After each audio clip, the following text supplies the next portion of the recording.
Karališkių giria.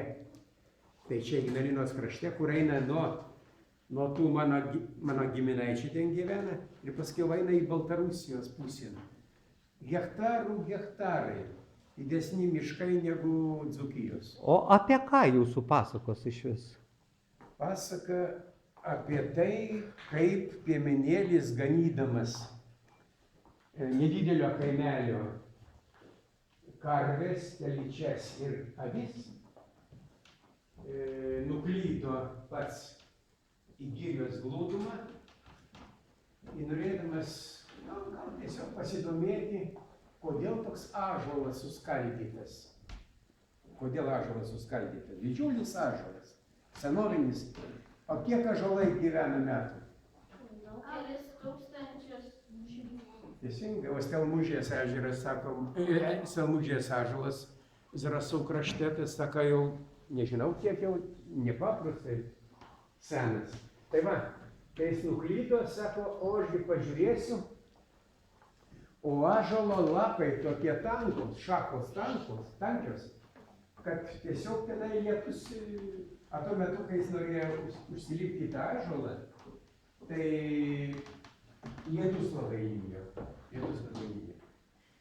Ir jis užlipo, reiškia, į vienas labai apdaužytą perkūną, o kitą pusę ąžuolą neapdaužytą. Tai jisai, žinot, kas yra uoksas? Uoksas tai reiškia įduba medyje. Sename medyje būna įduba. Ten kartais voverė įsitaiso, kartais kokie nors kiti žvėreliai, gal šermuonėliai. Paukščiai dažniausiai.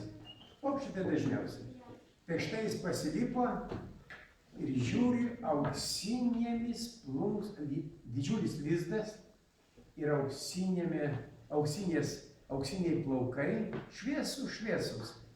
Jauna, graži moteriškė. Ne tokia jau jauna, žodžiu, motinėlė, o ant rankų laiko kūdikėlį.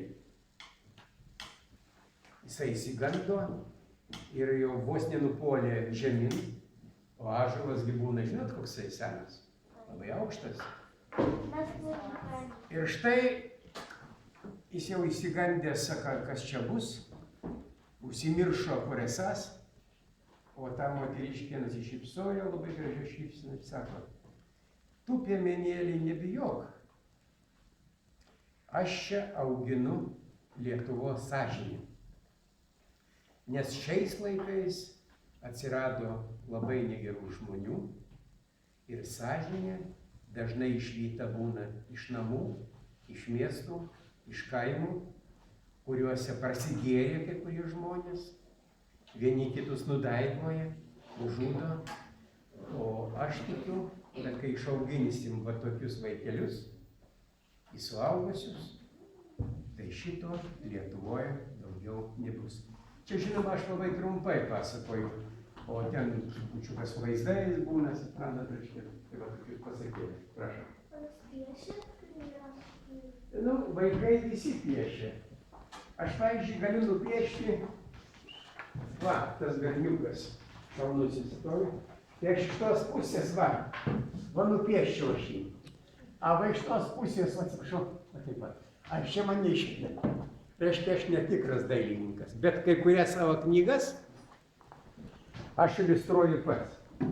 Ypač kai reikia, kadangi humoreskas dar rašau, satyras, tai aš kartais paimu ir pats nupiešiu. O jums sunku rašyti knygas? Knygos nerašomos, atskiri dalykai rašomi. Atskira dalykai, atskira humoreska, atskira pasaka, atskira eilėraštį. O kada kilo mintis rašyti?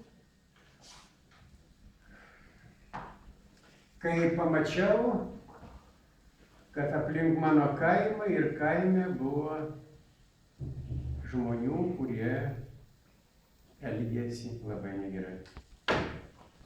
Man norėjosi